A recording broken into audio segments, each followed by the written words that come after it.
نور من نور اللہ کی کیا دلیل ہے؟ کوئی دلیل نہیں ہے. صرف نور کہیں تو ٹھیک ہے, نور ہدایت بھی ٹھیک ہے. وہ سراج منیرہ کہا گیا ہے نبی الاسلام کو, تو وہ تو ہم مانتے ہیں. اسلام کی جو پہلی تفسیر لکھی گئی اہل سنت کے ہاں, تفسیر طبری ابن جریر, جس سے ابن کثیر نے سارا کچھ کیا, انہوں نے جو آیت ہے قد جاءکم من اللہ نور و کتاب مبین, سورہ المائدہ کی جو آیت ہے, اس کے کانٹیکسٹ میں لکھا ہے کہ یہاں نور سے مراد نبی الاسلام کی ذات ہے. ٹھیک ہے, بالکل ہے. ہم تو بخاری مسلم کو بھی نور مانتے ہیں, صحابہ کے اقوال کو بھی نور مانتے ہیں, لیکن ایز اے اسپیشی نبی الاسلام انسان تھے. مسند احمد میں ہے, دلائل النبوہ کے اندر بھی ہے, اور مشکات میں موجود ہے, بالکل صحیح حدیث ہے. نبی الاسلام نے فرمایا میں اللہ کے ہاں اس وقت بھی خاتم النبیین لکھا ہوا تھا جب آدم علیہ السلام ابھی مٹی اور پانی کے درمیان تھے. میں دعائے ابراہیم ہوں, میں عیسیٰ کی بشارت ہوں, میں اپنی والدہ کا وہ خواب ہوں جو انہوں نے پیدائش کے وقت دیکھا کہ ان کے لیے ایک روشنی ظاہر ہوئی جس کی وجہ سے شام کے محلات بھی ان پر روشن ہو گئے. نبی علیہ السلام کی والدہ محترمہ کو اللہ تعالیٰ نے یہ بشارت دی تھی کہ آپ سے وہ بچہ پیدا ہوگا کہ جس کا دین, جس کی حکومت بالآخر اس وقت کی سب سے بڑی سپر پاور رومن امپائر کو بھی سپر سیڈ کر جائے گی. ہم جو نبی علیہ السلام کے بارے میں یہ کہتے ہیں نا کہ وہ انسان تھے, تو وہ صرف اسپیشی کے طور پر کہتے ہیں, ہماری طرح کے انسان نہیں تھے. یہ ذہن میں رکھیے گا. بخاری مسلم میں حدیث ہے نبی علیہ السلام وصال کے روزے رکھتے تھے, ایک روزہ افطار کیے بغیر اگلا روزہ, یعنی کنٹینیوس 3-3 4-4 دن کے روزے. کچھ صحابہ نے رکھے, وہ بے ہوش ہو گئے, تو نبی علیہ السلام فرمایا ایکم مثلی, تم میں سے کون ہے جو میری مثل ہو؟ کسی نے نہیں پڑھا قل انما انا بشر مثلکم, نہیں پڑھا. ان کو پتا تھا کہ حضور کیا بات کر رہے ہیں. آپ نے فرمایا میں رات کے وقت اپنے رب کے حضور ہوتا ہوں تو مجھے کھلاتا بھی ہے پلاتا بھی ہے, میری مثل تو کوئی ہو نہیں سکتا. بخاری مسلم میں حدیث ہے نبی صلی اللہ علیہ وآلہ وسلم اپنی ان 2 آنکھوں کے ساتھ پیٹھ کے پیچھے بھی دیکھ لیتے تھے. ہمیں تو 180 ڈگری سے زیادہ نظر نہیں آتا, وہ 360 ڈگری دیکھتے تھے. آپ کو پیچھے صحابہ کرام نظر آتے تھے نماز کی حالت میں, یہ آپ کا معجزہ تھا. ہماری آنکھیں تو نہیں دیکھ سکتی. بخاری مسلم میں حدیث ہے نبی علیہ السلام نے نماز کسوف پڑھائی, جو سورج گرہن کی نماز ہے, اس میں چند قدم آگے بڑھے, ہاتھ بلند کیا, پھر واپس کیا. صحابہ نے کہا آج آپ کو ایسا عمل کرتے ہوئے دیکھا جو پہلے نہیں دیکھا. تو آپ نے فرمایا مجھے اللہ تعالیٰ نے جنت دکھا دی, اور اس میں میں نے انگوروں کا ایک گوشہ دیکھا, میں نے ارادہ کیا تمہارے لیے توڑ لوں. اب جنت 7 آسمانوں کے اوپر, ہاتھ بھی وہاں تک پہنچ رہا ہے, تبھی تو توڑنے کا ارادہ کیا, اور دیکھ بھی لیا, اور پھر فرمایا کہ نہیں, پھر میں نے اسے ترک کر دیا, اور اگر میں توڑ لیتا تو تم ہمیشہ کھاتے رہتے, کیونکہ جنت کی نعمتوں کو فنا نہیں ہے. ایک آپ نے دانا توڑنا تھا, دوبارہ لگ جانا تھا, وہ جنت کو تو فنا نہیں ہے.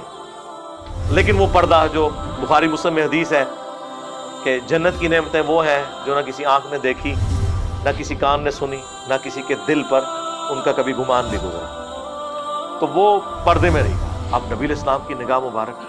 پھر بخاری مسلم میں حدیث ہے نبی علیہ السلام کے پسینے سے خوشبو آتی تھی, حتیٰ کہ آپ کا پسینہ لوگ عطر کے طور پر استعمال کرتے تھے, اپنی خوشبو میں ملاتے تھے, اور نبی علیہ السلام اسے انڈورس کیا کرتے تھے کہ ہاں تم یوز کرو. صحیح بخاری اور مسلم میں حدیث موجود ہے نبی علیہ السلام کا جو وضو کا بچا ہوا پانی, جب صحابہ کرام آپ ایک بڑے تھال میں وضو کرتے تھے نا, تو وہ تھال ضائع نہیں کیا جاتا تھا. وہ حضرت بلال جب باہر لے کے آتے تھے تو صحابہ کرام اس میں سے اپنے جسم کے اوپر تبرکن ملتے تھے. ایک تو بخاری میں صلح حدیبیہ والی حدیث ہے نا, بڑی لمبی, اس میں تو حضور وضو کر رہے ہیں, وہاں تو ڈائریکٹ وہ اپنے چہرے پر اور برکات حاصل کر رہے ہیں. مسلم شریف میں حدیث ہے نبی علیہ السلام سخت سردیوں میں بھی فجر کی نماز کے بعد جب باہر نکلتے تو مدینے کے لوگ اپنے بچوں اور غلاموں کو بھیجتے تھے برتن اٹھا کے, اور حضور علیہ السلام ہر برتن میں اپنا ہاتھ ڈالتے جاتے تھے برکت کے لیے. اور اخلاق دیکھیں, سردیوں میں کس کا دل کرتا ہے ذرا ٹھنڈے پانی میں ہاتھ ڈال, لیکن اب جتنے لوگ آتے تھے حضور کسی کو محروم نہیں لوٹاتے تھے, اور برکت ہوتی تھی اس کی, ظاہر ہے آپ کی مبارک تبرکات کی برکت ہے. آپ علیہ السلام کے ڈائریکٹ تبرکات کی بھی, انڈائریکٹ بھی. ڈائریکٹ تبرکات میں صحیح بخاری میں ایک تابعی کہتے ہیں کہ رسول اللہ کا ایک بال میرے پاس ہونا دنیا اور جو کچھ اس کے اندر ہے اس سے بڑھ کر مجھے محبوب ہے. اور بخاری مسلم حدیث ہے نبی علیہ السلام نے حج یا عمرے کے موقع پر جب حلق کروایا اپنے بال منڈوائے تو حضرت طلحہ کو دیے اور کہا صحابہ میں تبرکن تقسیم کر دو. نبی علیہ السلام نے خود تقسیم کروائے اپنے بال مبارک. حتیٰ کہ صحیح بخاری میں آتا ہے ام سلمہ ہماری جو ماں ہے سلام اللہ علیہا، انہوں نے رسول اللہ کے چند بال ایک ڈبیا سے نکالے اور کہا کہ یہ نبی علیہ السلام کے بال ہیں، ہمارے محلے میں جب کوئی بیمار ہوتا ہے تو ہم اس کا دھون اسے دیتے ہیں، وہ برتن بھیج دیتا ہے، وہ شفا کے طور پر استعمال کرتے ہیں. یہ صحیح بخاری میں. صحیح مسلم میں اسما بنت ابی بکر نے رسول اللہ کا کرتا نکالا کالے کلر کا کسروانی طیالسی جبہ جس پہ گوٹ بھی لگی ہوئی تھی، اور کہا کہ یہ نبی علیہ السلام پہنتے تھے اور یہ سیدہ عائشہ کے پاس تھا اور ان کی وفات کے وقت میں نے ان سے لے لیا، وہ بڑی بہن تھی ان کی، اور ہم اس کا دھون مریضوں کو شفا کے لیے پلاتے ہیں. اب یہ کرتا تو انڈائریکٹ تبرک ہے، چلیں بال تو آپ کہہ سکتے ہیں جسم کا حصہ ہے، کرتا تو جسم کا حصہ نہیں ہے، لیکن اس میں بھی تبرک ہے. لیکن اس کی بنیاد پہ یہ آج کل کے بزرگ پیر حضرات اور کہتے ہیں یہ عبد القادر جیلانی کا بال ہے. یار حضرت ابو بکر عمر عثمان علی کے بال کدھر ہیں؟ انہوں نے تو تبرکن کوئی جاری نہیں کیا ہے. اور یہاں 2014 کے دھرنے میں ڈاکٹر طلعت قادری صاحب اپنا پسینہ پونچھ کے ٹیشو پیپر تبرکن دے رہے تھے اور پلی یہاں سے لیتے ہیں. الیاس قادری صاحب کتنا عرصہ اپنے منہ سے نکلی ہوئی ہڈیاں اور یہ باقی چیزیں لوگوں کو تبرکن تقسیم کرتے ہیں اور پلی یہاں سے لیتے ہیں. پھر جب ہم یہ کہتے ہیں کہ تم لوگوں نے یعنی عزتیں رسول اللہ کے نام پر اویل کی ہیں، لیکن پھر ڈاکہ مارا ہے ان کی عزت کے اوپر کہ تم نے وہ سارے پروٹوکول اویل کیے ہیں. کیا خلفائے راشدین بھی یہی کچھ کرتے تھے نبی علیہ السلام کی احادیث کی بنیاد کے اوپر؟ انس بن مالک کہتے ہیں میں نے آج تک، بخاری مسلم کے الفاظ ہیں، کوئی ریشم اور دباج ایسی نہیں چھوئی کہ جو رسول اللہ کے ہاتھ سے زیادہ نرم ہو.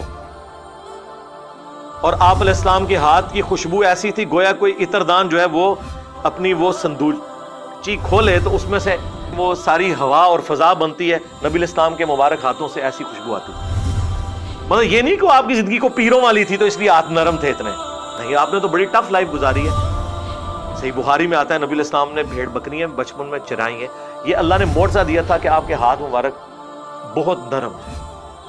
تو ہاتھ مبارک ہوں، آنکھیں ہوں، کان مبارک ہوں، تھوک مبارک کے تو کتنے معجزات ہیں بخاری مسلم میں کہ آپ نے لعاب دان ڈالا ہے کسی کھانے میں تو 10 کا کھانا جو ہے وہ 300 کو کفایت کر گیا. ٹھیک ہے.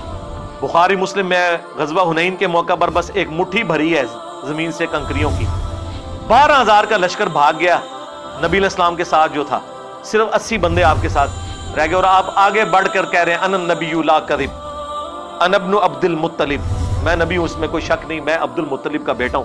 اور پھر آپ نے یوں جب مٹھی ان کی طرف پھینکی تو ساروں کی آنکھوں میں جا کے وہ کنکریاں پڑی اور وہ اندھے ہو گئے اور مسلمانوں کو اللہ نے فتح دے دی. تو اس طرح کے معجزات. پھر بخاری مسلم میں حدیث ہے نبی علیہ السلام صلح حدیبیہ کے موقع پر جب پانی نہیں تھا ایک برتن میں تھوڑا سا پانی جمع کیا صحابہ نے، آپ نے اپنی مبارک انگلیاں اس میں ڈالی. صحابہ کہتے ہیں پانی کے چشمے جاری ہوئے. جابر بن عبداللہ سے وہ تابعی پوچھتے ہیں آپ لوگ کتنے تھے؟ انہوں نے کہا ہم 1500 تھے. 1,00,000 بھی ہوتے تو وہ پانی زیادہ تھا. 1500 نے پانی پیا، سٹور کیا، جانوروں کو پلایا. تب بھی وہ ایک کولے میں جو نبی علیہ السلام نے مبارک ہاتھ رکھا تھا نا وہ پانی ختم نہیں ہو رہا تھا. وہ پتہ نہیں اللہ نے کیا اس کے ساتھ چین جوڑ دی. مسلم شریف میں حدیث ہے کہ حضرت عمر فاروق رضی اللہ تعالیٰ عنہ نے ایک سفر کے دوران حضور سے کہا کہ کھانے پینے کو کچھ نہیں ہے تو ہم کچھ جمع کرتے ہیں، آپ برکت کی دعا فرمائیں. تو ایک برتن لا کے رکھا گیا، آپ نے اپنا ہاتھ رکھا. اچھا یہ ذہن میں رکھیے گا یہ کریشن ایکس نہیلو کبھی نہیں ہوئی ہے. جب بھی ہوا ہے نا تو یہ کہ کھانا تھا اس میں لعاب ڈالا، برتن تھا پانی والا اس میں ہاتھ ڈالا. زیرو سے کبھی سٹارٹ نہیں ہوا. یہ اللہ کی کوالٹی ہے. ہاں عدم ماس سے وجود. چیزوں میں برکت وہ اللہ تعالیٰ مخلوق کے ذریعے کرواتا ہے. لیکن یہ ساری عقیدتیں نبی علیہ السلام کے ساتھ صحابہ کرام کی اس وقت تک تھی جب تک نبی علیہ السلام دنیا میں تشریف فرما تھے. بخاری مسلم میں ہے کہ بارش نہیں ہو رہی، آ کے دعا کروائی ہے، بارش ہو گئی ہے. بخاری مسلم میں ہے کہ حضرت ابو ہریرہ یاداشت کا مسئلہ تھا، دعا کے لیے کہا، حضور نے یوں کر کے ان کی چادر میں ڈالا. اس کے بعد کہتے ہیں میں کوئی حدیث نہیں بھولا جب سے میں نے سینے لگائی. یہ معجزات ظاہر ہوتے تھے نبی علیہ السلام کے. صحیح بخاری میں آیا آپ علیہ السلام نے ایک صحابی کی پنڈلی ٹوٹ گئی، اپنا مبارک ہاتھ پھیرا، وہ کہتے ہیں اس طرح ہوگی کہ اس سے پہلے کبھی یعنی ٹوٹی ہی نہیں تھی۔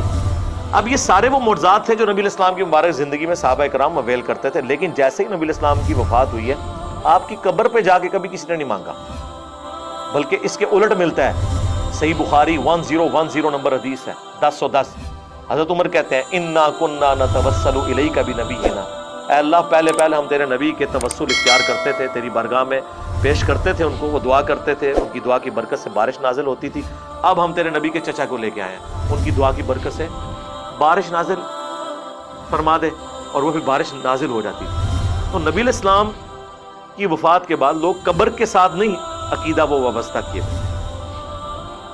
یہ بریلوی حضرات جتنی باتیں کرتے ہیں نا یہ بالکل درست ہیں۔ میں اس لیے اکثر کہتا ہوں کہ رسول اللہ کی زندگی میں جو صحابہ کی حضور کے ساتھ عقیدت تھی وہ آپ بریلویوں میں دیکھ لیں، اور رسول اللہ کی وفات کے بعد جس طرح کی عقیدت ہونی چاہیے وہ آپ اہل حدیث کے اندر دیکھ لیں۔ چند ایک غلو والی چیزیں ہیں وہ الگ ہیں، وہ ہر جگہ موجود ہیں، وہ اختلاف اپنی جگہ، لیکن یہ نہیں ہوا کہ حضور کی قبر کی مٹی کو لے جائے سجدے شروع کر دے، ناٹ ایٹ آل، نیور، کبھی ایسی بات۔ حضور کی میت کے اوپر خطبہ دے رہے ہیں حضرت ابوبکر صدیق رضی اللہ تعالیٰ عنہ، بخاری میں کم از کم 4 جگہ ہے، اور کیا بول رہے ہیں؟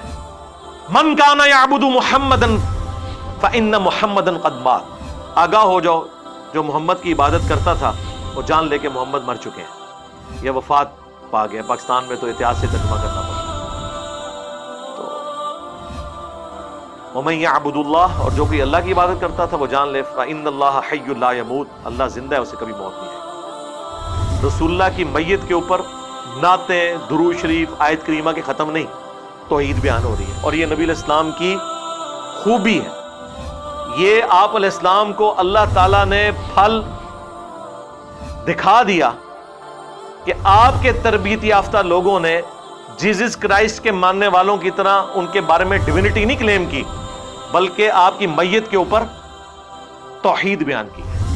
اور کیوں نہ ہوتا، صحیح بخاری میں حدیث ہے، دیکھنا میری شان کو اس طرح بلند نہ کرنا جس طرح نصارہ نے اپنے پیغمبر کو بڑھا دیا تھا، میں اللہ کا بندہ اور اس کا رسول ہوں، مجھے اللہ کا بندہ اور اس کا رسول کہنا۔ بخاری مسلم دونوں میں حدیث ہے، اما عائشہ کہتی ہیں نبی علیہ السلام کی وفات کے دن چل رہے تھے، آپ تکلیف کی وجہ سے بار بار اپنی چادر اپنے چہرے سے ہٹاتے، اور آپ صلی اللہ علیہ وآلہ وسلم فرماتے ساتھ لعن اللہ الیہود والنصارى اتخذوا قبور انبیائہم مساجدا، اللہ کی لعنت ہو یہود و نصارہ پر کہ انہوں نے نبیوں کی قبروں کو سجدہ گاہ بنا لیا۔ اور اما عائشہ کے الفاظ ہیں بخاری مسلم میں کہ یہ حضور ہمیں ڈرا رہے تھے، اگر ہمیں یہ خطرہ نہ ہوتا کہ لوگ رسول اللہ کی قبر پہ سجدے شروع کر دیں گے تو میں نبی علیہ السلام کی قبر کو اوپنلی زیارت کے لیے چھوڑ دیتی، یعنی وہ حجرے والا معاملہ ختم ہو جاتا، صرف یہ ڈر تھا کہ یہ کام نہ لوگ ڈالیں۔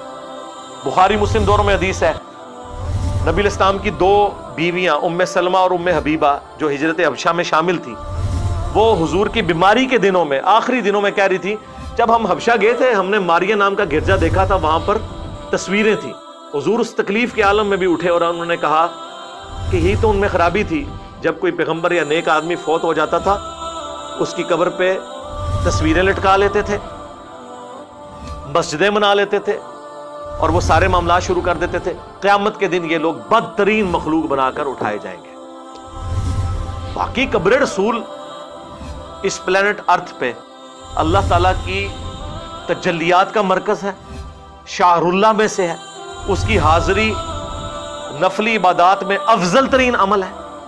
صحابہ کرام جاتے تھے، 4 کتابوں میں ہے، الموطا امام مالک میں، سنن کبریٰ البیہقی میں، المصنف ابن ابی شیبہ میں، فضل الصلاۃ علی النبی میں کہ عبداللہ بن عمر جب بھی مسجد نبی میں داخل ہوتے 2 نفل پڑھتے، پھر قبر رسول پر آ کر عرض کرتے السلام علیک یا رسول اللہ، السلام علیک یا ابا بکر، حضرت ابو بکر کی قبر پہ، پھر حضرت عمر کی قبر پہ السلام علیک یا عمر، السلام علیک یا ابتا، اے میرے باپ آپ پر سلام۔ وہ فضائل اپنی جگہ ہیں، اس سے تو کوئی انکار کر ہی نہیں سکتا، کوئی بدبخت ہی ہوگا جو ان چیزوں کا انکار کرے، لیکن غلوف سے بچنا ہے۔ لا تغلو فی دینکم ولا تقولوا علی اللہ الا الحق، دین میں غلو نہیں کرنا، اور اللہ پہ بھی وہی بات کرنی ہے جو حق پر مبنی ہو۔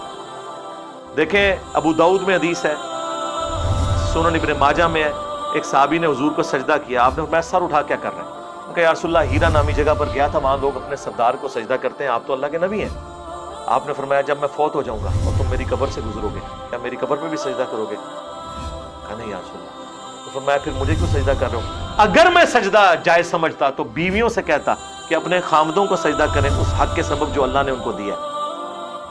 اب انہوں نے نہیں آگے سے کہا یا رسول اللہ میں تو عشق میں کر رہا ہوں، عشق دے چلے نمبر لے گئے، اور اس سے بڑھ کر حضرت آدم کو بھی تو فرشتوں نے کیا تھا، ہم آپ کو کیوں نہ کریں؟ لاجکس تو بناتے ہیں نا، اس طریقے سے کورالریز بناتے ہیں، خصوصاً آپ بریلویوں کو دیکھیں گے، اہل تشیع کو دیکھیں گے، وہ کیسی کورالریز بناتے ہیں، جی ادھر یہ ہو گیا تھا ادھر کیوں نہیں ہو گیا؟ اس طرح آپ کریں گے تو کل کو آپ نبی الاسلام کے والد کا بھی انکار کر دیں گے کہ چونکہ حضرت عیسیٰ بغیر باپ کے پیدا ہوئے تھے اور یہ حضرت عیسیٰ کی بہت بڑی فضیلت اور معجزہ قرآن میں رپورٹ ہوا ہے، ہم بھی اپنے نبی کے والد کے ہونے کا انکار کر دیں گے؟